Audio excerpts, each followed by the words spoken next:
Warm welcome to Storage Area Network class. Myself Dr. Lokesh MR, Professor, Computer Science and Engineering. Along with me, Professor Amrut, Assistant Professor, Information Science and Engineering, is handling the subjects called Storage Area Network. So now we are discussing about few concepts regarding the storage area network. In the storage, the first module we are storage architectures. Okay, what do you mean by storage architecture? That is the first class we have discussed. Second class we discussed about what are the components are available in the data centers that we have discussed. In the third class we have discussed about the data protections. How do we protect the data, like that. In the fourth things we have to discuss about intelligent storage systems. Okay, we have to discuss about intelligent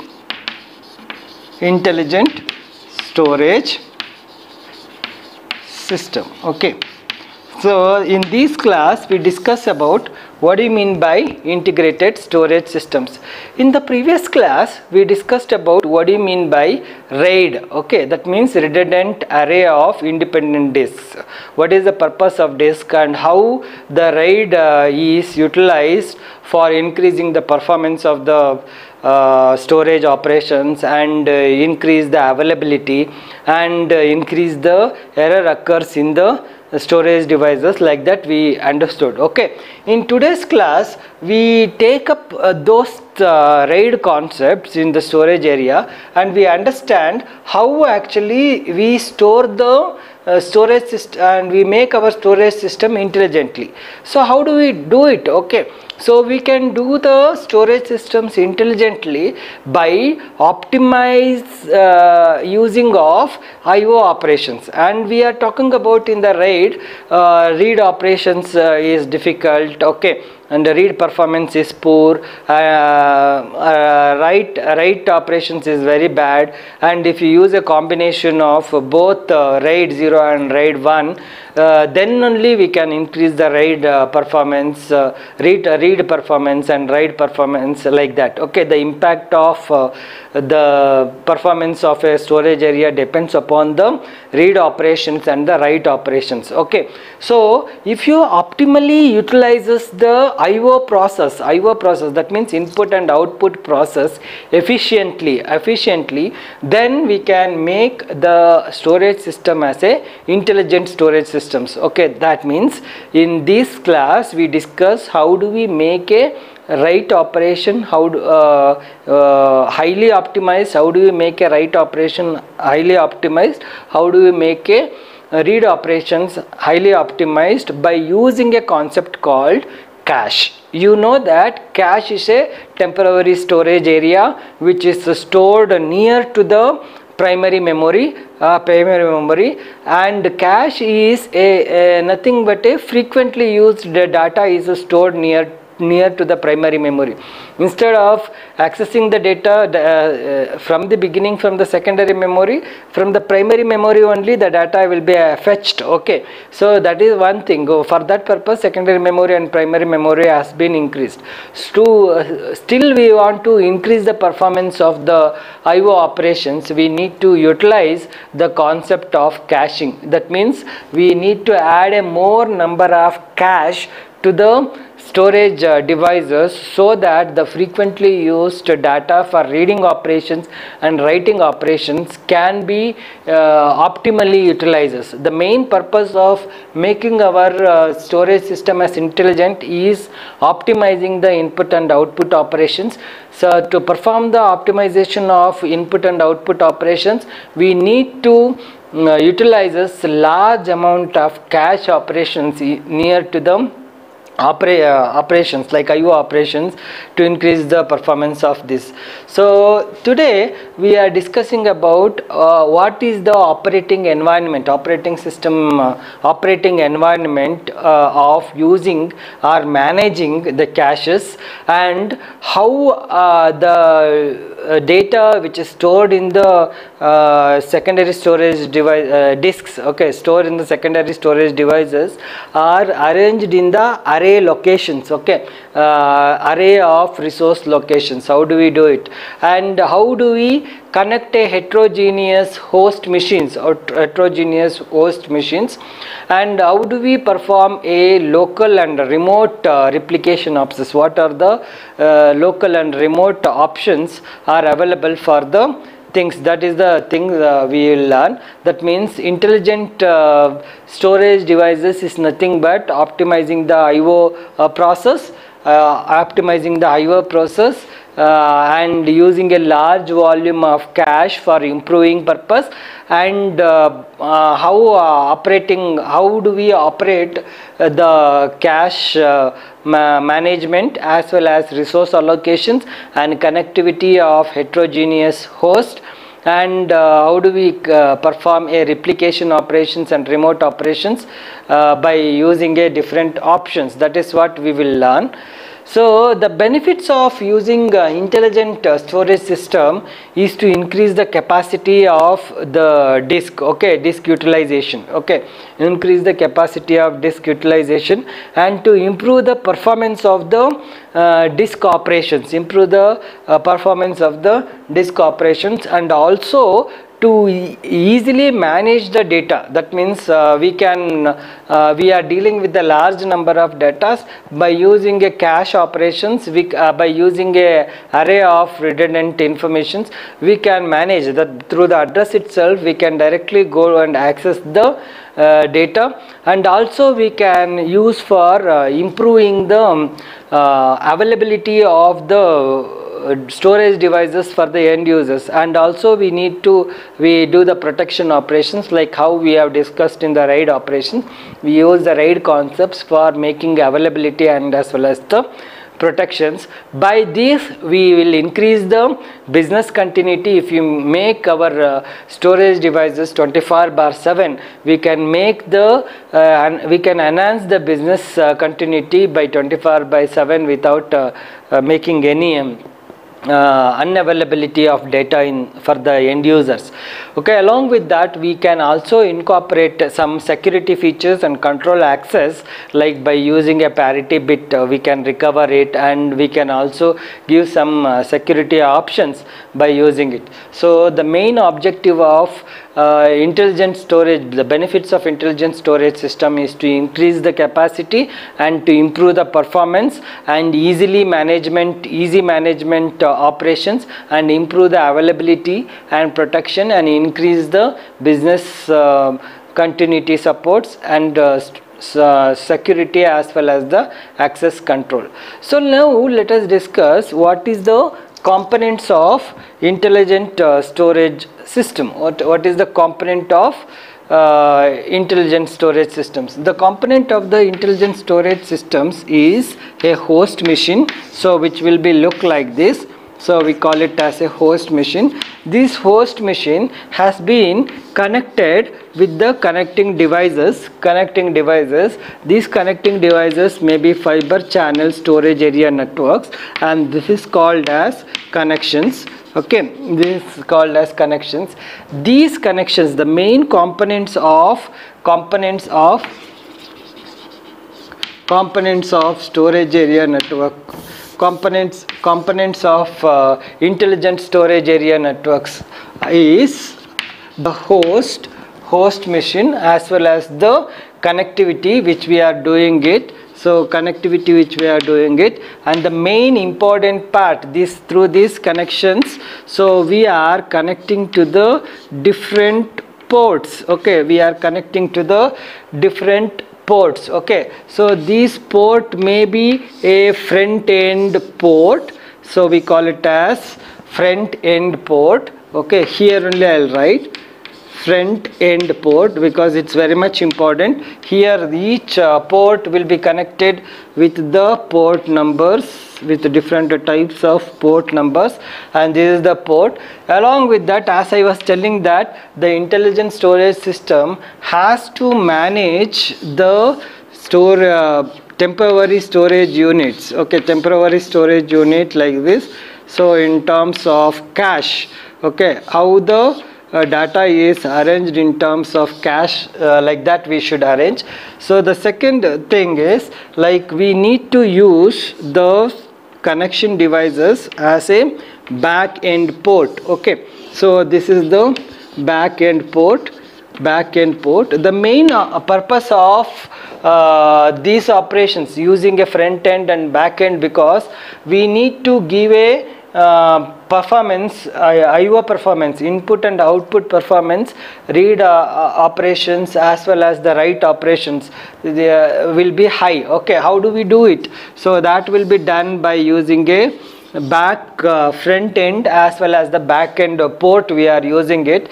From these front end back end port, we can use different types of ports like this. Okay, this port will be utilizes for making our connections between the physical disks. Okay, let us have a physical disk like this. Okay, physical disk like this. This is the physical disks. Okay, this physical disk is nothing but a arrays of disks, arranging of arrays of disks. These arrays of disks is connected along with the front end and the back end port. Okay, so the host machine is connected to the physical disk.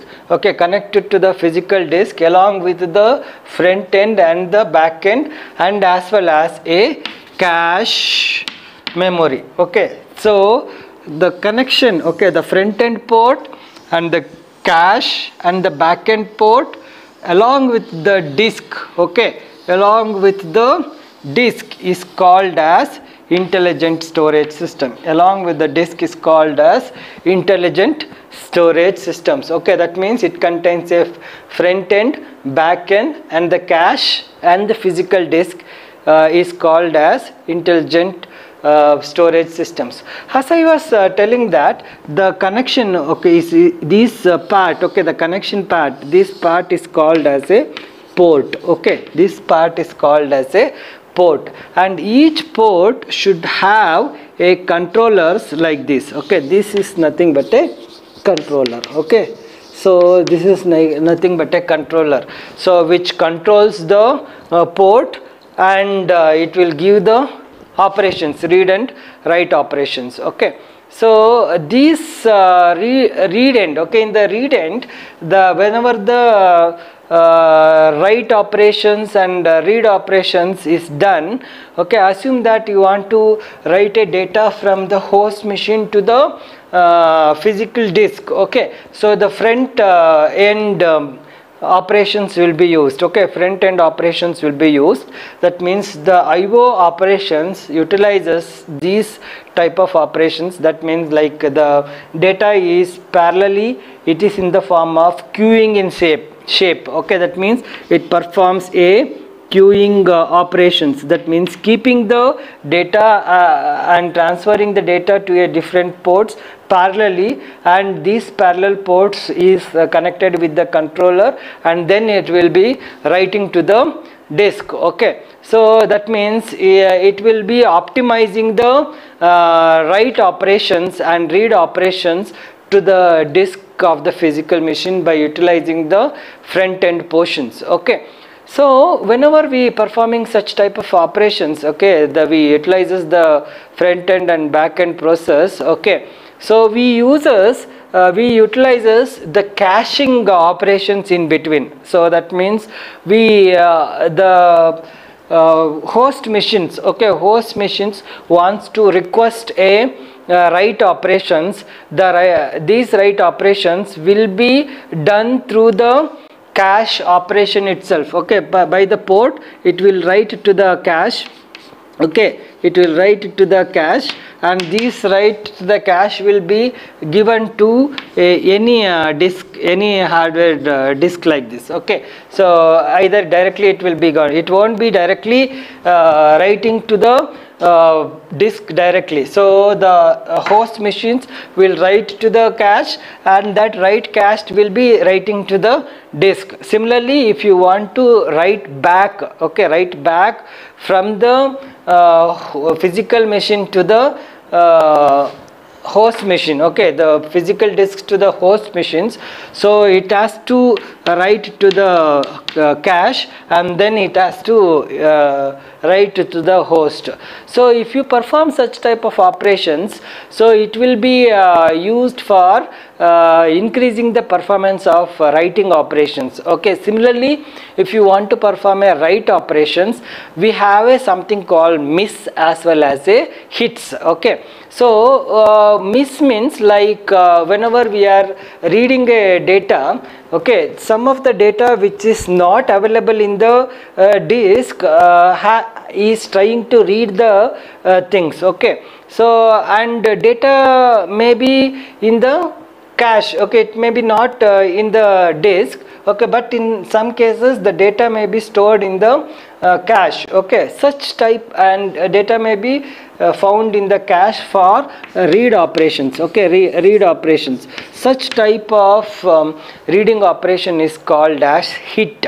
Okay, and in some cases whenever we are requesting the data, and if you are not found the data in the cache, then directly it will go for the disk, and then we are accessing the read operations. Such type of operation is called as missing miss data. That means in the disk, so in the cache the data is missed, so that we need to use a physical disk for connecting the disk. That is how we are learning it. Okay, and this is how actually hit the data and miss the data concepts we learned by using a cache operation. That means host wants to read the data, so it won't uses the physical disk for reading the data, it will read the data through the cache memory. Okay, so that is called as an hit. In some cases whenever we are reading the data, the data as usual it will go for the cache, and it will ask for the data is availability. If data is missing here and that data is called a missed data, then it will go and search it in the exact place where actually the disk is present. Okay, this is one thing.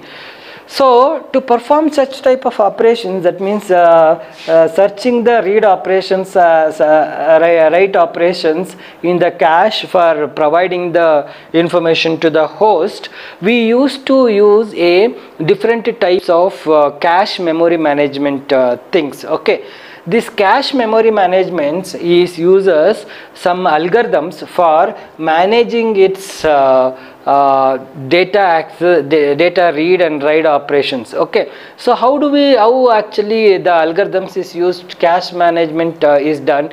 Cache management is done by using a concept called least recently used concept. Okay, that means called LRU. Okay, so this uses LRU, that means least recent use, recently used, least recently used algorithms. Okay, this is an algorithm is used for managing the cache. Okay, so algorithm is used for managing the cache. Okay, while reading operations, while writing operations, we use it.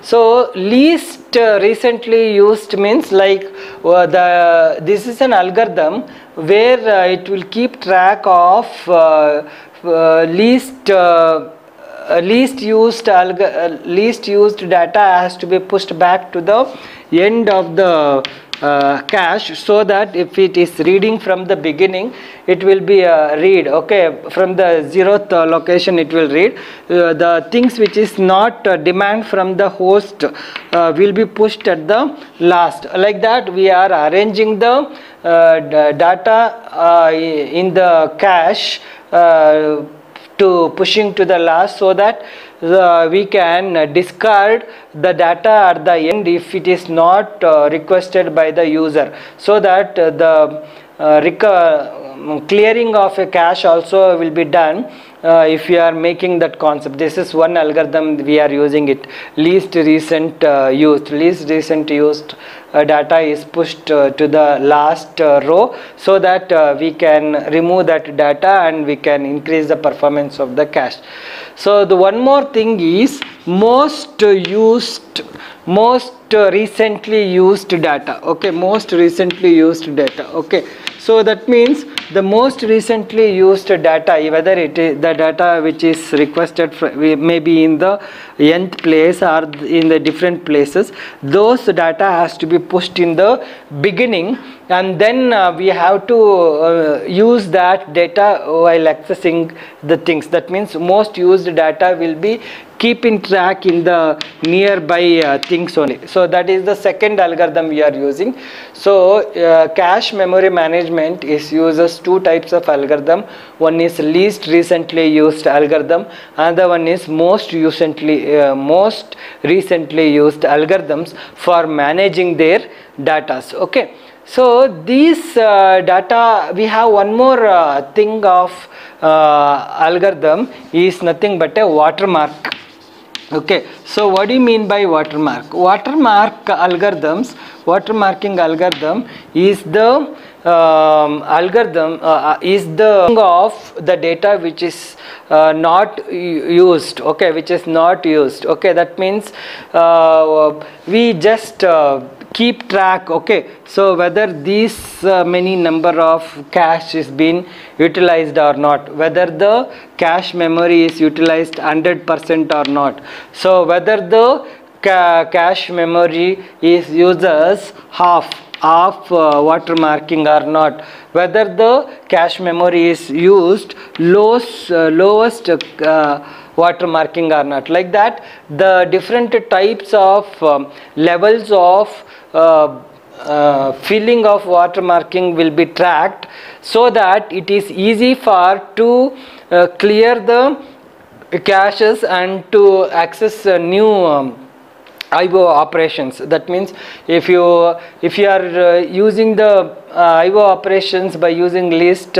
recently used and most recently used, some data has to be varied here and there, and it will be distributed. To overcome that, we are using a watermarking problems, that watermarking operations. That means we keep track of the level of utilization of the cache, and we will refresh it or flush it, okay, and we utilize the things, okay. Next thing is, how do we make this cache to be utilized efficiently? So to perform that operations, as I was telling, that we are making a watermarking by keeping the track whether it is 100% utilized, whether it is utilized half, whether it is utilized low watermarking, like that. So we can also make a mirroring of it, okay. We can divide the things into different sectors and we can make it a mirroring operations. That means the few locations will be used for the read operations and the few locations are used for the write operations, and we allocate independent slots to each cache memory for making the read operations and write operations. And also, if any if we are dividing the things into two different groups for read operations and write operations, and once again we can slice these things and we can make a copy of it, okay. Some of the copy we can keep it in recent places. So if you perform such type of operations, we can use a cache walleting. Cache walleting means if any data is lost due to the power failures and all, it can be recovered by using the copy, making the cache wallet. Okay, the copy of this. By performing such type of operations, we can protect our cache through the attacks or failures. Okay, so to protect our cache through the failures, we have to do the mirroring operations. That means we divide the read operations and write operations into two different memory locations, and independently the read operations and write operation locations will be utilized for the things. And we use a cache wallet. That means some of the memory cards, okay, in the cache will be utilized for recovering purpose if any failures are recovered. So for that purpose we are using it. Next, till now we have discussed about how the front-end operations will be done for reading the data and writing the data. Now let us discuss how the back-end process is used in the intelligent systems for performing the making an intelligent storage systems. So as I was telling that this is nothing but a controller and a port. Here also we have a two things, okay, it will be acts as a controller, okay, which will be act as a controller, and this is a port, back-end port, and back-end port as well as the front-end controllers. These back-end port and front-end controller is directly connected to the disk, okay, and these physical disk. So whenever we perform any operations, read operations and write operations in the physical disk, we use a concept called logical volume unit, okay, logical volume number, okay, logical unit number, okay, logical unit number. We are not directly checking with how many number of physical disks are available. So we utilize by the name called logical unit number, okay, logical unit number. This is a address of the physical, this is the address of physical disk present in it. That means it contains a address of how many number of disks are present, how physical disks are present, what is the volume of the physical disk, okay. So and each volume of the physical disk will be given a unique ID number by the name called logical unit numbers, okay. Whenever the back-end port is interacting with the physical disk, so it won't directly interact with the physical disk, it will be interacting with the logical unit number through the logical unit numbers. These logical unit numbers will be assigned as 0, logical unit number 2, like that. This logical number will be divided in the disk, and each disk will be given as logical volume 1 and logical volume number 0, 2, like that, okay. So it will be distributed, logical number will be distributed, and the corresponding memory will be used. So the backend port will be using the logical volume numbers for performing the operations. The main purpose of logical unit number, is to mask access control mechanisms, mask access control mechanisms of the physical devices. Instead of directly if you are accessing the physical data, and if you are crashing the physical data, so it is it's impossible for recovering the physical data once again. To overcome that, we use a logical unit number to access the control mechanism of physical things. So it is nothing but logical unit number is a process of masking unauthorized access to the physical devices. So if you want to control the accessing of unauthorized person, we use a logical unit number at the backend port for performing the operations. So this is one of the concepts we utilized in the implementation of storage array, and we uses a group of logical entities,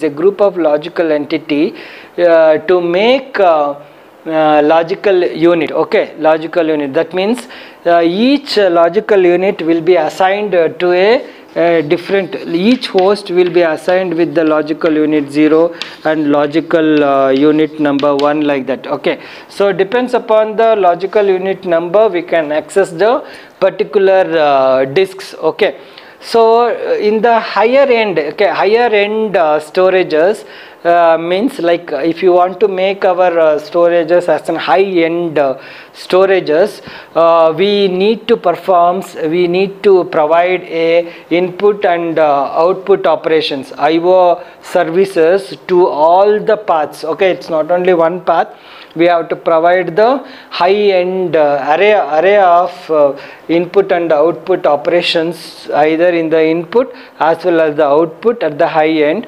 So for a large capacity of arrays, along with that it should contain a huge number of cache. Okay, it should contain a huge number of cache, and these cache should be incorporated with the fault tolerance operations. Okay, fault tolerance architecture, it has to be developed with the fault tolerance operations, and there should be a multiple end ports for supporting for the different protocols to connecting for the host machines. And if any new devices wants to add to the host machines, it should have a option of adding a new devices to the ports. Okay, and to increases the performance of scalability. That means if you are using a large number of if you want to add a new host machines to the port, it should have an option of adding to it. That means scalability should be increases, and parallelly the concurrent between the input and output, okay, has to be managed. That means whatever the input, it has to be given, at the same time the output has to be taken. Okay, like that, developing the intelligent storage systems for the high end has to be managed, along with making a large capacity of data and managing the high cache for a host for providing the services, and providing a multiple front end port and support interfaces and support for the scalability operations, and handling concurrent input and output operations. So we have to manage. Okay, this is how actually we are implementing a intelligent storage systems. Okay, implementing a storage system for high end storage systems. For high end storage systems like large scale enterprises, we need to use this by using the parameter which I have discussed. Okay, for a mid-range storage systems, like we instead of having a high concurrency between the input and output, and fault tolerance operations is incorporated, and cache is managed to the cost is also will be high. To overcome those things, we have one more storage system by the name called mid-range storage systems. We also referred it as active passive array. Sometimes we make some of the disk as an active and some of the disk as a passive to optimize the resources utilized in the things. Whenever we performing such type of operations, the IO performance also can be working along with the active parts only. That means here also the performance will be reduced. Only active part only be highlighted, and passive parts will not be remains inactive. That means, so instead of working all the paths parallelly, similarly, so we make an active, first two part as an active and the other two part as a passive, and power management also will be done, and resource management is also done. If we are not using the if we are not want to use the intelligent storage system as a high performance, for a mid-range we can control like this. So these type of things, whenever we performing dividing the some active and passive, so the controller which we are using should also be divided into two controllers. So, and along with the cache also should be divided into two things. Okay, and this type of operations, that means we need to reduces the reduces the resources and make proper utilization of the resources by dividing the concepts into two parts is used for small and medium enterprises, and it's compared to high-end array interfaces which we have discussed previous things, will be the scalability will be less compared to previous high-end courses. Okay, so this is how actually we are making our storage system as an intelligent by adding a front end port as well as the back end port, and the main purpose of front end and the back end port is to make our read operation and write operations higher. Okay, as well as along with that we have to manage the caches. Okay, so and to manage the cache we have to understand different types of concepts like least recently used algorithms and most recently used algorithms and watermarking, like that. And we understood that if you want to make our intelligent storage system as a high-end storage systems for the large organizations, we need to make an input and output as a concurrent, and we need to add a fault tolerance operations at the physical devices in the logical unit machines, and we need to have a cache memory management, high-end cache memory management, and we need to have a extra controllers, okay, extra controllers for improving the scalability operations for a large end arrays. So if you want to make our system as a middle range storages, we divide the connections between front end and back end by using an active and passive. Only active active data is utilized for the operations, and passive is not active, like that. So to summarize our class today, we have come across with what do you mean by intelligent storage system. Intelligent storage system is increasing the performance of the IO operation as well as increasing managing the cache operations. That is the features we have learned, and we understand what are the components are available in the intelligent storage systems. The components of the intelligent storage systems contains a host as well as a connectivity devices as well as the front end and back end cache memory and the physical devices along with the logical unit numbers.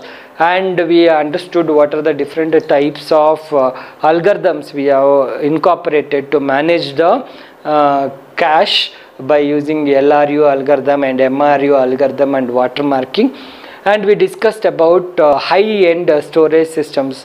So if you want to make an high-end storage systems, we have to make a concurrency between the input and output. We have to add a security features at the storage systems, and we need to increase the performance of the cache memory into a different segments, and we have to make our intelligent storage system as an high-end storage systems by adding a port numbers, like that. And if you want to make our intelligent storage system as a middle range storage systems, we need to make our hardware components which we are using as active and passive operations. So hope you people have overcome the concepts what we have discussed. Thank you so much.